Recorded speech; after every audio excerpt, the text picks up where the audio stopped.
এখন কেউ কারো রক্ষা করতে পারছে না।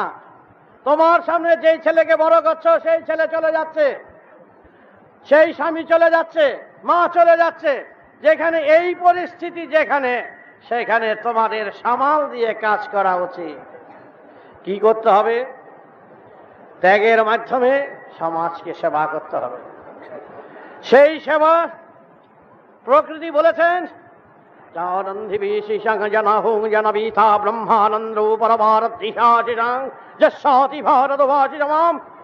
তোমার কর্তব্য, মায়ের চেয়ে মা কুমারী যখন ছিলেন এক, কুমারী হয়ে যখন বিবাহিত হলেন তখন আমরা এলাম, স্তনে দুধ আসলো, খাওয়া আস্তে আস্তে করে সব আসছে।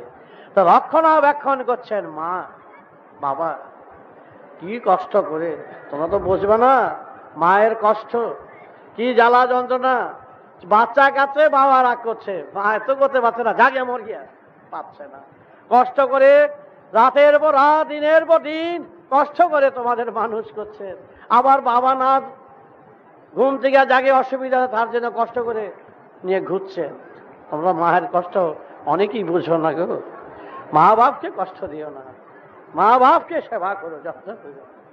তাদের কষ্ট, তাদের ব্যথা বেদনা তোমরা বুঝতে চাও না, বুঝবে না। তাই আজকের সমাজের বুকে তোমরা মারামারি কাটাকাটি করতে শিখেছো।